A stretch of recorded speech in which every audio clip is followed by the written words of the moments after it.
wallolummaa sittiin dhufe. Kana isaa miti amma waan gaafadhee amma garuu deemaan jiru garka gaafadhee ni jira. Maal gaafadhee tokko waa'ee Yesuus Kiristoosii fi waa'ee Maariyaam. Fakkeenyaaf Maariyaamiin biyya lafa kanatti waggaa 66 jiraatte, Yesuus Kiristoos immoo waggaa 33 jiraatte. Inni kun akkamitti isa hoo ishee eenyutu isa dura uume jedhee jennaaniini. Ufuma isaa uume ka'ee haadha uume Addaamii fi waan dura jira Yesuus Kiristoos jedhanii na deebisan. Isaan dura jira erga haadha uume booda deebi'ee garatti seenii naan jedhan. Aywa. ያኔ አዳምና ከሔዋን በፊት ነው የተፈጠረው። እናቱንም ራሱ ኢየሱስ ክርስቶስ ነው የፈጠራት ከጀደም ኩን ሆ ያኔ አንገም ዱጋለ ወንትኩን አከምት ይታያኒ አባቱ ኢሳ ከና ገባብነት ኢሳ ከና ኡፊ ዱበቴሞ ኢየሱስ ነመቱ ራዱበታ ጀዲን ዮ ነምኒ ራዱበቴ ነመ ሰንፊዳ ጀዲን ገባቡመት ዮ ኢየሱስ ዱበቴ ጅራተ ኢየሱስ እናፊዳ ጀዲን ኢየሱስ ዱበቴን ቤኩ ከአባራ ቤኪን ፈልፈላ ጀቴ ኦሮሞ ፈልፈላ አባራ ቤኪን ፈልፈላ ጀቴ ዱበቴ ጅራ ጀቴ ማል ኢየሱስ ክርስቶስ ዱበቴራ ani Abrahaam duran ture jedhee dubbateera asirratti illee maal Abrahaam dura ture jechuun Abrahaamii fi Addaami maaltu wali fidere Abrahaam dura ture jechuun maal Abrahaam dura yoo ture maal Abrahaam dura ture yoo guddate jaarsa guddaa jennaan yoo qaaman ka ture taate jaarsa guddaa jennaan Abrahaamin dura jiraachuun maal bu'aa qaba abbaa biraan dhufe jedhees dubbateera waan ta'eef Maariyaamii abbaa biraa isaa dhuftere Yesuus Kiristoos duraan jira osoo Addaami uumamin dura jira iyyee maaltu jira Yesuus ragaa naa kenni jecha isaarra wangeela Yohaannis boqonnaa tokko lakkoofsuma tokko faarraa yoo argachuu dandeessu maal argadhasa Yesuus hin dubbanne san waan Yesuus dubbateerra naa kenni jedhe malee Yesuus waan dubbateerra naaf kenni Yesuus kan inni dubbate warra Fariisotaatiin isin anabbaa keessan Abrahaam durayyuu tunni dhalatinuu tureera jedha. Maariyaamiin immoo jaarraa wangeela Maatiyoosi as kan sun abdiidhaan kan Yesuus dubbate sun abdiidhaan Abrahaamin dura ture jechuun zamana Abrahaam ture illee jechuun abdiidhaan Abrahaam dura ture jechuun illee abdiidhaan Yesuus kan dubbate sun abdiidhaan isa san sitti mul'isa hoo barbaade garuu an kasi gaafadhe Addaamin dura ture kan jedhu ragaa naa kenni. Abrahaam ko du'eera yeroo Yesuus lafarra jiru beekta miti garuu inni isa durayyuu jira jechaa jira akka jiru afaan isaarra naa kenni Yesuus afaan Yesuus irra Yesuus dubbachuu ni danda'ame akkati barsiisuu ni danda'ame Yesuus isaati wangeela Yohaannis boqonnaa 8 Yesuus jecha Yesuus irra naaf kenneeti wangeela Yohaannis boqonnaa 8 irraa yoo dubbiste injedha isumatu ani abbaa keenya Abrahaam irra caaltaa yeroo isaan jedhan ani isa durayyuu tureera waan Abrahaam isin gaafanne anabbo waan Abrahaam isin gaafanne waan Abrahaam wal qabate Yesuus kaachi dubbate abdiidhaan beekan Yesuus Kiristoosiin Abrahaam abdiidhaan arge malee ija ofiitiin agarre Abrahaam na argeetiin naggam guyyaa kiyya argee naggammade ugguu jedhu abdiidhaan argeedha amantiidhaan argeedha Abrahaam amantiidhaan arge malee Abrahaam Yesuusin agarre hin beekulleedha isa ni dhufa jedhee amane waan fuuldura dhufuudha Abrahaam to amane akka macaafni keessan jedhutti abdiidhaan malee amantiidhaan arge jedha malee na dhageeffadhume abdiidhaan arge Abrahaam Isaaq Yaaqoob illee hundi isaanii amantiidhaan fuulduratti fagootti argan jedha malee macaafni qaamaan argan hin jedhu yookaan qaamaan yeroo san jiran jedhu Abrahaamtu jedhe hin jenneem Yesuustu an Abrahaam duran ture jedheedha lammata immoo Yesuus maal jedha an Abrahaam dura kan ture kan jedhu miti kasi gaafadheen kan si gaafadhe isa kanaa miti kan si gaafadhe ka Addam dura ture kan jedhu waa'ee Addaam miti kan isheen immoo kan gaafatte waa'ee Maariyaamiidha waan Addaam gaafatte maal taate ani miti Yesuus Kiristoos Addaamii fi waan dura jira ka jedhu ragaan ni jira macaafa qulqulluu keessatti Yesuus dubbatee jira eeywa ani Addaamin dura ture kan jedhu jira አዳምና ሔዋን በፊት አለ ኢየሱስ ክርስቶስ ነበረ በመጽሐፍ ቅዱስ ላይ Yesuus yoo dubbanne namni raaguma taa jechuudha barakkan namni lafaa kee dubbachuu lakkam danda'a Yesuus kan inni dubbate animmaa naanaa subsiisaa tan seene malee Yesuus kan inni jedhe ana malee eenyuyyuu abbaa biraan dhufnee jedha abbaas namni arge hin jiru tokkoyyuu jedha kanaaf abbaa biraa dhufe taanaan duras tureera jechuudha Waaqayyoos immoo gaafa nama uume kottaa akka bifa keenyaaf fakkeenya keenyaatti nama nuumnaa gaafa jedhe Yesuus iddoo sana akka jirudha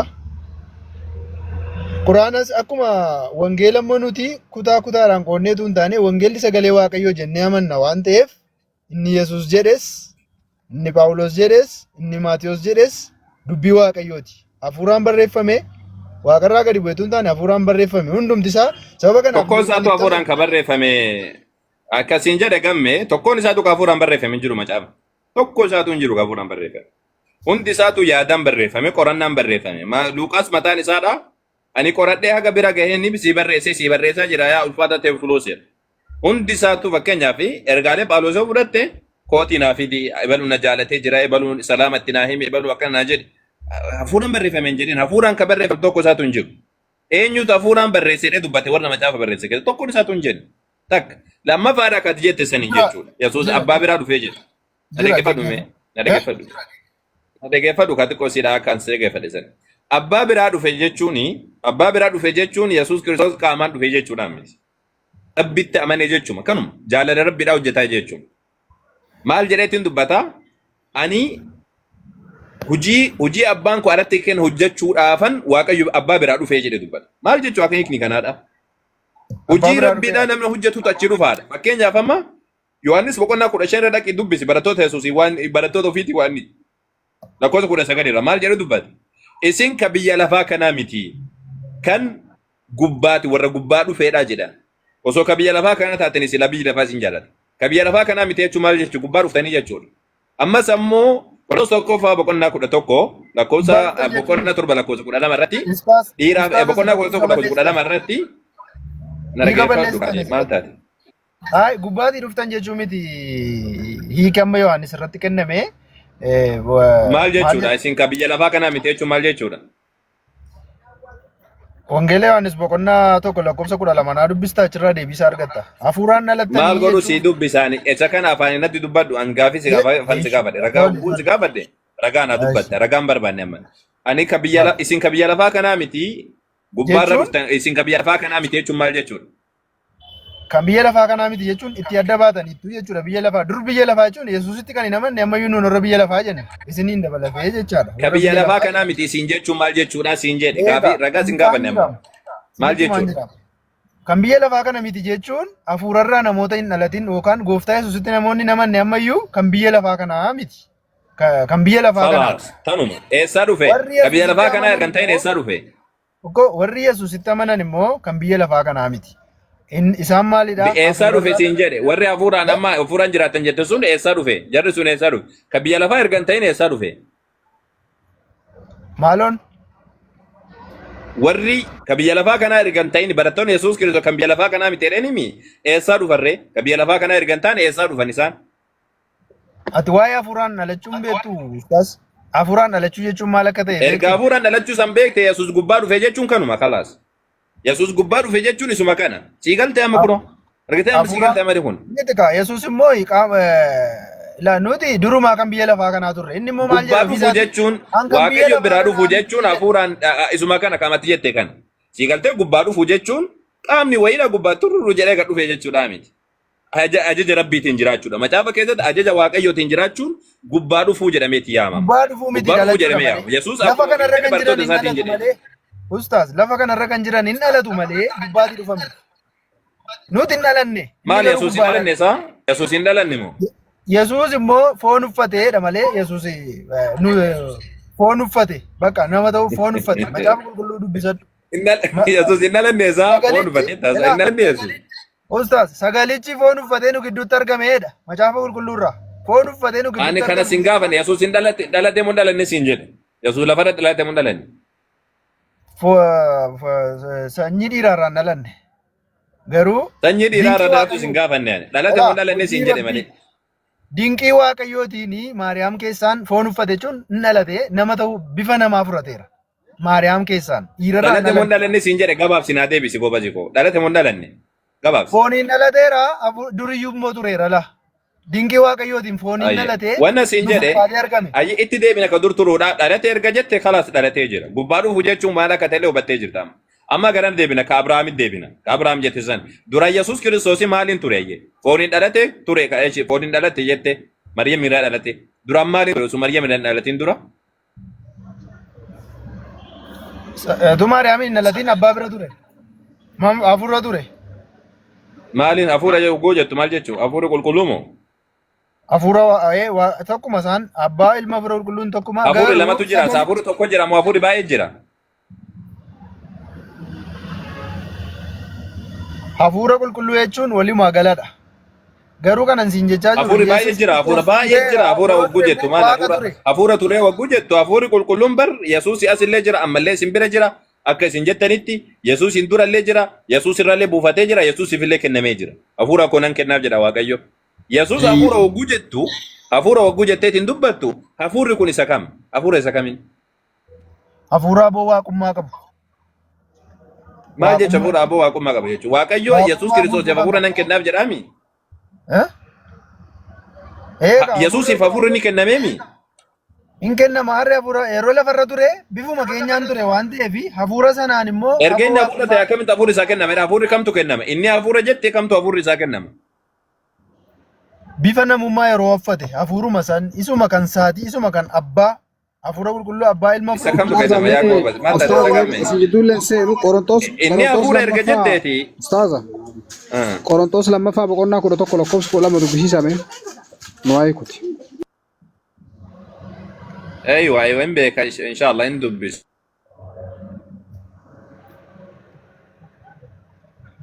Same hin beeka sasan. Dhiiraaf dhaadhaan illee gubbaa dhufanii kan jiru hin beeka.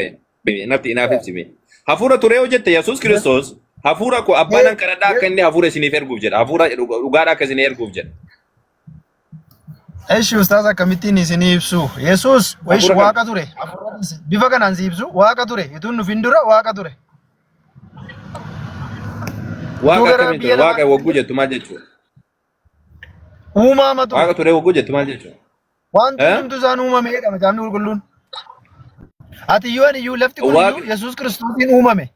Yeegziyaabeer dimsa. Waaqa ture jechuun waaqa erga tureeti. Waaqa erga tureeti immoo waaqni nama keessa gabbo'eeti nama keessa hin taa'u ka. Mana harka namaatiin hojjetame keessa hin jiraatu Waaqayyo jedha macaafni. Hin jiraatu Waaqayyo waan harka namaatiin hojjetame keessa hin jiraatu.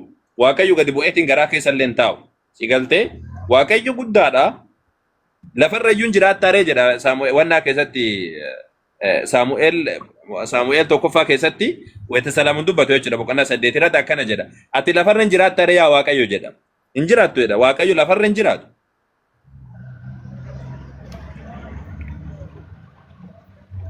Kanaan maal ta'e Waaqayyo ture erga jette Waaqayyo meeqa ture inni? Waaqayyo meeqaffaa ture? Tokko moo kan biraallee jira? Waaqayyo ilma ture. Waaqayyo ilma ture? Abbaan maal jechuun Waaqayyo ilma ture jechuun?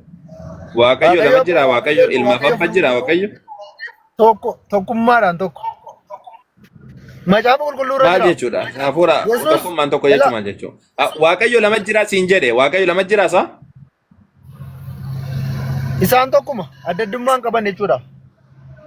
Okay, kanaafuu Maryam keessa gaafa buufatu, Waaqayyo tokkichuma santu akkuma jiruun buufate jechuudha ka.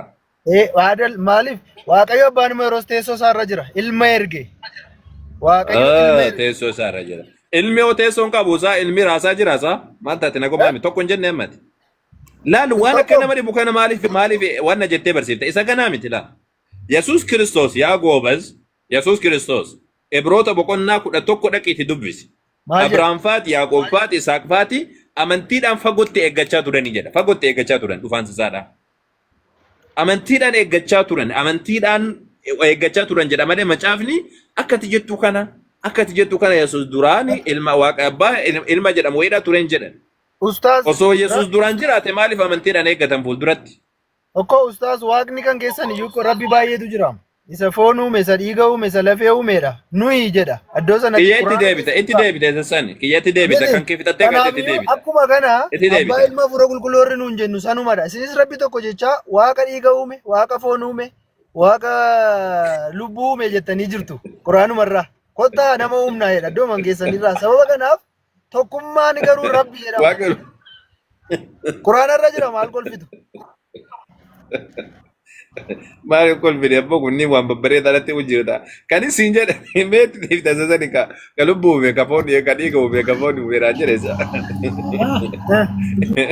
Itti deebita mee isa san ragaa naa kennita ragaa boodara naa kennita isa san sirraa fudhadha. Kan isin jedhe ani Waaqayyo kan dhalate wagguu dhalate jettee dubbatte yookaan foon uffate ka jette waaqa guutu waaqa hundatu waaqa tokkicha waaquma tokkicha santu foon uffate moo keessaa ilma qofaatu uffate. Wanni inni ittiin eeggateen abdiidhaan guyyicha sana argee sitti gammadee jira.